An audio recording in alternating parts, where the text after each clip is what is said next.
ভালোর জন্য তোমরা দেয়। তোমাদের আমি সব ধরনের খাবার খেতে পছন্দ করি, বাঙালি বলো আর ঘটি বলো।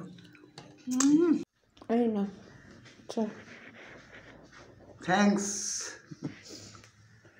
দেখো এইভাবেই ধরছি, কিছু হয় না। আমি ভাতের মধ্যে হাত ঢুকিয়ে দিচ্ছি এক এক সময়, জানো, গরম ভাত উপর দেবো, তার আগে হাত ঢুকাচ্ছি আঙুলগুলো। খুব সুন্দর, গলাটা আরাম পেল।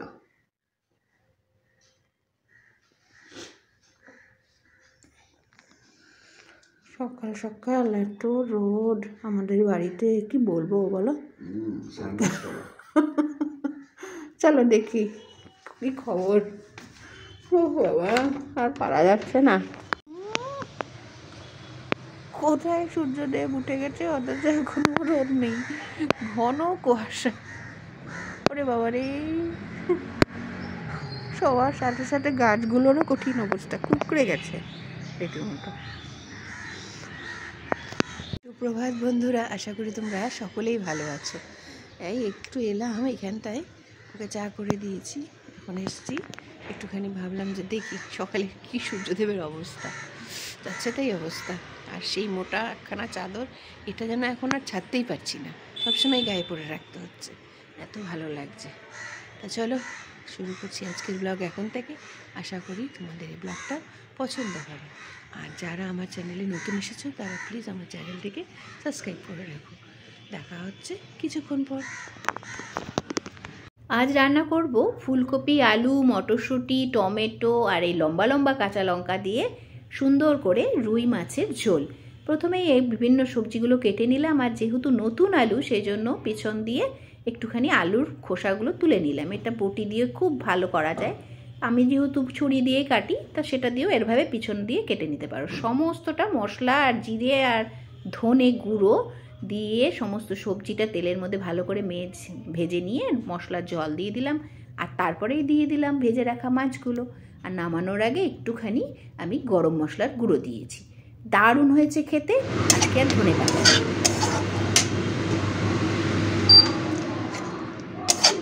একটু সাদা আলু চচ্চড়ি করে দিলাম ওই টিফিনের জন্য, ও নিয়ে যাবে টিফিনে, সেটা একটু বেড়ে নিচ্ছি। রুটি হয়ে গেছে আমার অলরেডি, টিফিনের জন্য একটু তরকারি করলাম।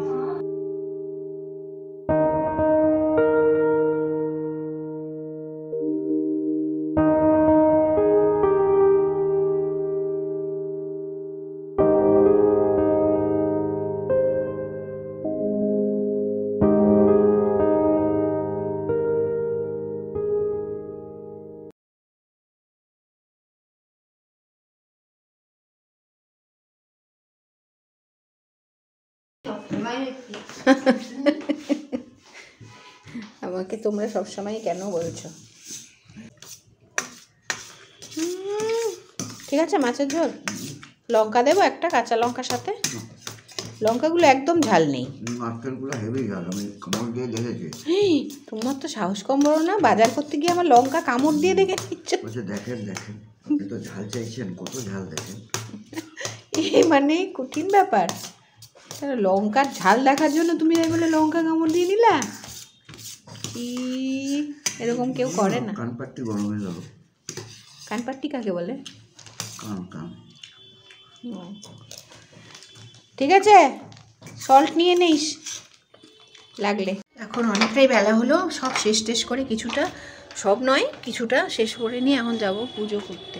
আর ভালো রোদ উঠে গেছে এখন, দেখো জামা কাপড় মেলে দিলাম, দিয়ে সিঁদুর পরে এসে, আর শীতকালে তো প্রচুর কাজ, একটু যে তাড়াতাড়ি রোদে দাঁড়াবো তার উপায় নেই। তেল লাগাতে হবে, ক্রিম লাগাতে হবে, গালে লাগাও, হাতে পায়ে লাগাও, সব জায়গায় লাগাও, নালেই ফেটে যাবে, চৌচির হয়ে যাবে। ঠোঁটে বেজলিন লাগাতে হবে, অনেক কাজ শীতকালে। এক্সট্রা গরম জল করতে হবে, মানে শীতকালের মতন এক্সট্রা কাজ কোথায় নেই। তবে কিন্তু খেয়ে সুখ, শান্তি, অনেক শান্তি। আর সবথেকে বড় কথা হচ্ছে যে রোদটা গায়ে মাখা যায়, এই রোদটা গায়ে মাখা খুব প্রয়োজন, ভীষণ ভীষণ পরিমাণে প্রয়োজন। কিন্তু সময় কোথায় বলো? সময় তো নাই আমাদের। এটা ঠাকুরের মোটাটা, এটা যখন খাওয়া দাওয়া করি তখন গায়ে থেকে খুলে রেখে দিই, কেননা এটা থাকাতে না মনে হচ্ছে যেন একটু বাঁচলাম, কিন্তু আমি চাদর করে কাজ করতে পারি না। তো চলো একটু রোদে দাঁড়াই আর ঠাকুর পুজোটাকে সেরে আসি, নাহলে আবার অনেকটা বেলা হয়ে যাবে। ঠাকুর পুজো সেরে এসে একটু রোদে দেয়, এগুলোই হয় জানো তো। সবসময় মনে হয় কি যে এটা করব, আচ্ছা না থাক, এই কাজটা সেরে আসি তারপরে একটু নিজের জন্য এই আরামটা করব, ওই কাজটা সেরে আসি তারপরে নিজের জন্য ওই আরামটা করব। এইগুলো ভেবে ভেবেই আমাদের আরও জীবন গেল, আমরা আর নিজেদের জন্য কিছু করতে পারলাম না। মেয়েরা সবসময় অন্যের জন্যই ভাবছি, তাই না? সত্যি কথাই তাই। চুলটাও খুলে দিই, শুকাক। একটু রোদে না দাঁড়ালে শীতকালে বিশেষ করে খুব কষ্ট হয় গো। তা কালকে যেখানে গিয়েছিলাম, গিয়ে আমার মনটা এতটাই ভালো হয়ে গেছে না, সত্যি মানে ভাবি এক এক সময় যে এগুলো করা উচিত বা ধর্ম নেওয়া উচিত, কিন্তু ধর্ম নেওয়াটা মানে দীক্ষা নেওয়াটা একটু টাফ আছে আমার এই বাড়িতে। কারণ আমার শাশুড়ি মা এখনও দীক্ষা নেননি। উনি বলেন যে আমরা নাকি গুরুবংশ, সেই জন্য দীক্ষা নেওয়া যাবে না, উনিও নেননি। আর আমার বড় জায়েরা নিয়ে নিয়েছে, এই যে জ্যাঠতো কুর্তো যায় সবাই ধর্ম নিয়ে নিয়েছে। এখন জানি না, ধর্মে বলে না তর্কে বহুদূর, বিশ্বাসে মিলায় বস্তু। এখন ওরা ঠিক করেছে না শাশুড়ি মাই ঠিক করেছে আমি বলতে পারবো না, তবে খুব ইচ্ছে জানো দীক্ষা নেওয়ার। কী হবে জানি না, ভগবান যদি টানে নিশ্চয়ই নিতে পারবো। খুব খুব ইচ্ছে হয়। একটা দেখবে নির্দিষ্ট সময়ের পর না খুব হয় এই জিনিসগুলো। এখন হয়তো যারা 30-এর নিচে রয়েছে তাদের হয়তো মনে হচ্ছে যে আমি খুব একটা উল্টোপাল্টা কথা বলছি, না গো। আফটার 30-র পর থেকেই দেখবে এই জিনিসগুলো শুরু হবে। সংসার ধর্ম করছি যারা, মনে হবে যে ঠাকুরের কাছে কিচ্ছু না, শুধুমাত্র মন শক্তি, মন ভালো করা, শক্তি বাড়ানো, এগুলোর জন্যই আমরা শুধুমাত্র ঠাকুরের সামনে গিয়ে বসি দুদণ্ড। তা চলো তোমাদের জন্য, যেমন এই যে দেখো 5 মিনিট প্রায় হতে চলো রোদে দাঁড়িয়েছি, এটা পারতাম এমনি সময় হলে, পারতাম না। তাহলে সব কিছুর জন্যই কিন্তু তোমরাই দায়ী, আমার প্রত্যেকটা ভালোর জন্য তোমরা দায়ী।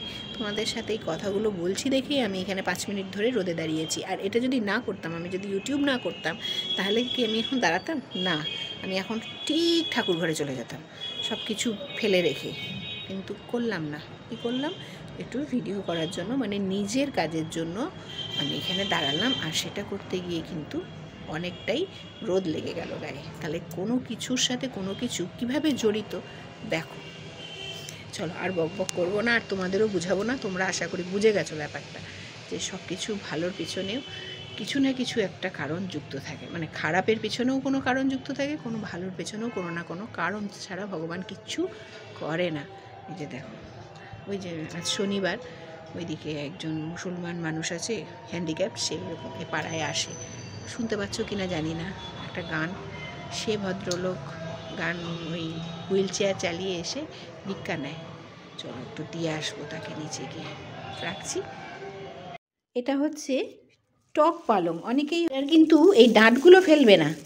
তোমাদের হয়তো মনে হতে পারে যে পালং বলছি যেহেতু, এটা অ্যাকচুয়ালি পালংই, পালং শাক দেখেই এটার প্রোটিনটা এত বেশি এর মধ্যে, ভেষজ প্রোটিন যেটাকে বলি, বা আমরা বলতে পারি যে ভেজ প্রোটিন, যেটা সবজিতে যে প্রোটিনটা থাকে। আর এই ডাঁটগুলো ফেলবে না, এই ডাঁটগুলোতে সবথেকে বেশি টেস্ট। ছোট্ট ছোট্ট করে ডাঁটগুলো কেটে নেব, আর পাতা কিচ্ছু ফেলানি যাবে না। খালি ফেলবো কি বলো তো, এটাও খাওয়া যায়, কিন্তু মা বলে যে এটা ফেলে দিলে টকটা নাকি আরও টেস্ট বাড়ে।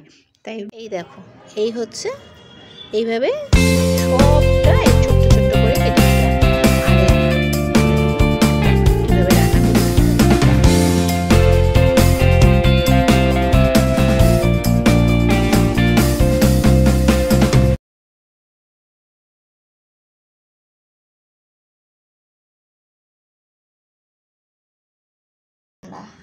উইন্টারে তো টয়লেটে ঠান্ডা হবেই, ভাতও ঠান্ডা হয়ে গেছে। কখন রান্না করেছি বলতো? এক্ষুনি রান্না করলাম। এই যে মাম্মা দেখ, এটা একটা দারুণ জিনিস করেছি, কি বল? হ্যাঁ, তুই কি করে বুঝলি এটা চাটনি? ও পাকুনি বছর বছর এটা সিজনাল, পাকুনি এটা খেয়ে বুঝে গেছে যে এটা সেই চাটনি। ও এটা শীষ পালং, খাও, খুব ভালো খেতে এই জিনিসটা। এগুলো আজকে খুব হেলদি খাবার। দেখো আমি একটু কাঁচা লঙ্কা নিয়েছি, এটা হচ্ছে আলু আর করলা মাখা।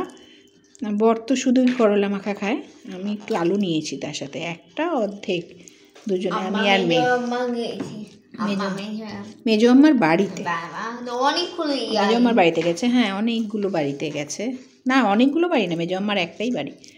এটা হচ্ছে চাটনি, এটা হচ্ছে সমস্ত সবজি দিয়ে, শীতের সব সবজি দিয়ে এই শীষ পালংয়ের দুপুর। বন্ধুরা, এই এখন বসে পড়েছি খেতে একটু। আর এত এত সুন্দর সুন্দর আমার পছন্দের রান্না আজকে হয়েছে, যদিও আমি সব খাবারই খাই খুব তৃপ্তি সহকারে। কালকে যেমন ওখানে ভোগ খেয়েছি, এতটুকু ভোগ, সামান্য একটুখানি, যেহেতু অত বেলায় গেছি আর ওর বাবারও একটু আসার তাড়াও ছিল, তা আমি বললাম, আর রান্নাও করে ফেলেছি না আমি বাড়িতে, তাই আমি বললাম ঠিক আছে, এসছি প্রসাদ তো খেতেই হবে। প্রসাদ খেয়েছি, এতটুকু ভোগ, শাক আর ভাত, সে তোমরা বলে বোঝাতে পারবো না ভোগের কি স্বাদ। দারুণ দারুণ। আজকে না শীষ পালং রান্না করেছি,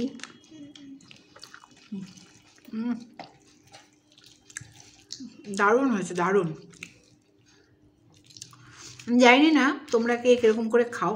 শীষ পালংটা আমি সাধারণত পালং শাকের মতোই নিরামিষ রান্না করি, খুব একটা রিচ করি না, আর বিশেষ করে ডালের বড়ি দিয়ে করি।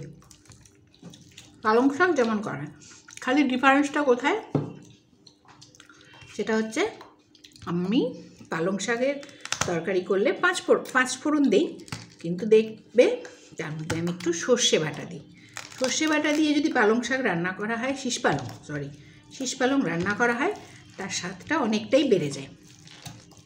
এমনি পালংয়ে তো সর্ষে বাটা দিই না, এমনি যেমন পাঁচ ফোড়ন দিয়ে করি, লঙ্কা দিয়ে, ব্যাস।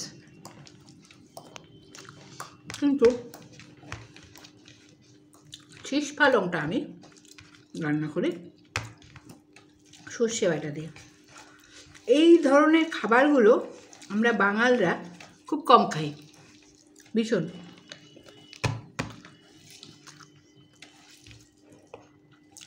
আমি যেহেতু মার, আমি হাসছে, আমার বলতে লজ্জা নেই, আমি বাংলা খাবার খেতে ভালোবাসি, কিন্তু আমি সব ধরনের খাবার খেতে পছন্দ করি, বাঙালি বলো আর ঘটি বলো। শাকটা যা হয়েছে না, এই দেখো, টকে পালংয়ের যে ডাঁটাগুলো সেগুলো গলে যায়, আর কীভাবে তাড়াতাড়ি রং চেঞ্জ করে দেয় টক পালংয়ের। আজকে দুখানা পালং একসাথে, পাই না একসাথে সব পেয়ে গেছি। অ্যাকচুয়ালি এই খাবারগুলো পাওয়া যায় না আমাদেরকে, সবজিগুলো, কিন্তু অমায়িক খেতে। আমি বাঙাল হলেও কি বলবো, এটা অনেক বেশিটাই, এটা ঘটির দেশের খাবার, যেহেতু এখানে পাওয়া যায়, আর তো কোনো স্পেশালিটি নেই। এই যে তোমার মাছ, এটার স্পেশালিটি একটাই, যেহেতু এখানে পাওয়া যায়। মামা আমাকে একটু লবণ দে না, একটু সল্ট দাও তো। হ্যাঁ দাও, যেহেতু পাওয়া যায় সেজন্য। আচ্ছা, তাই আমরা খাই, আর ওখানে পাওয়া যায় না, তাই খাওয়া হয় না। এবার তোমরা বলতে পারো রান্নার ডিফারেন্স, হ্যাঁ রান্নার অবশ্যই ডিফারেন্স রয়েছে, কিন্তু শীষ পালংয়ের রান্নায় যদি একটুখানি তুমি সর্ষের ঝোল দাও না, মানে সর্ষে বাটা মাখা মাখা করার সময়, তাহলে দারুণ হয় সেটা খেতে, দারুণ। তো চলো এবারে ফুলকপি দিয়ে সরিয়ে নাও, দারুণ হয় খেতে, দারুণ। খেয়ে নি আজকে প্রচুর। হ্যাঁ দাঁড়াও কথা বলছি আমি আজকে প্রচুর রকমের সবজি দিয়ে রান্না করেছি, মানে সব কিছুতেই সবজি। শীতকালের এই একটা সব থেকে বড় সুবিধা, প্রচুর সবজি খাওয়া হয়, কিন্তু মাছ মাংসর সাথেও প্রচুর সবজি খাওয়া হয়। তা চলো এখন মাছ খাবো তো, আর কথা বলছি না, কাটা ফাটা ফুটে যেতে পারে। তোমরা এই টক পালংটা খুব সহজেই ফোড়ন দিয়ে, চলো ফিরছি কিছুক্ষণ পর। এই যে এখন বসেছে কফি, আর এরপরে বানাবো আমি হচ্ছে এই যে কর্ন, ভুট্টা, কাঁচা ভুট্টা দিয়ে একটা খাবার। এগুলো একদম ছোলাই ছিল, সেদিন নিয়েছিলাম, কিন্তু সেটা করা হয়নি। আজকে ভাবলাম এটা করে নিই। এখন খেয়ে নেব আমরা সবাই মিলে গরম গরম কফি করে নিয়ে, কফি করবার পর তারপরে যাব জল খাবার করতে। বুঝছো তুমি সোনা? কফি, একদম কফি খাচ্ছা প্রথমবার। এখন বানাবো, রেডি করছি, আগে কফিটা দিয়ে আসি। এনো তোমার কফি। থ্যাঙ্কস। বাবারে, তুমি এরকম পুরোহিতের মতন জামা পরে নিয়েছো, কারণ নিচ পোর্শনে একটা দেখে তো মনে হচ্ছে পুরোহিত পুরোহিত, মানে উপরেই যত মানুষের ঠান্ডা লাগে, তাই না? এই যে বসেছে, বাবা বিশাল ব্যাপার। Back to pavilion. Corn chaat বানাবো, তার জন্য প্রথমেই দিয়ে দিচ্ছি কর্নগুলোকে, সে জলটা ফুটালাম, সেই টকবগে জলের মধ্যে একটু লবণ দিয়ে আর খানিকক্ষণ সেদ্ধ করেই, মানে 2 থেকে 3 মিনিট, তারপরে ছেঁকে নিলাম জলটা। এই যে দেখো এখানে নিয়ে নিয়েছি পুরো কর্নগুলো, পুরো জল পড়ে গেছে, সরিয়ে নিলাম। এবার বাটিটার মধ্যে সেদ্ধ গরম কর্নগুলো দিয়ে দিলাম, যেটা শুধুমাত্র লবণ দিয়ে আমি সেদ্ধ করেছি।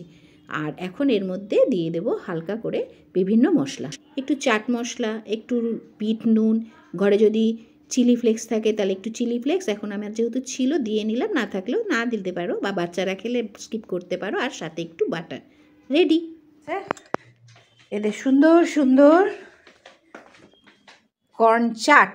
নাও তোমারটা নিয়ে নাও, একটা নিয়ে নাও, একটা নাও, আরেকটা পাপার। নাও পাপা, কম্বলের নিচে ঢুকে পড়েছে। নাও জল এখানে। তুমি খাবে না? তুমি কি আরেকবার চা খাবে? এখন দিলে খাবো। ও, তুমি খাবে না? দুধ চা খাবে না লাল চা? হ্যাঁ খাবো খাবো। সেটা তুমি খাবো। সরি 3বার জিজ্ঞাসা করেছো। দেখো ঠিক আছে, তাহলে কি একটা স্টল দিয়ে দেবো এই জিনিসের? স্টল দিয়ে দিই একটা। হ্যাঁ বাজারের থেকেই তো কর্ন নিয়েছি, এটা কলকাতা থেকে নিয়েছিলাম, কলকাতায় নিয়েছিলাম বাজার থেকে, কলকাতার বাজার থেকে। আসতে খুব গরম, কিন্তু বয়েল করেছি। আসতে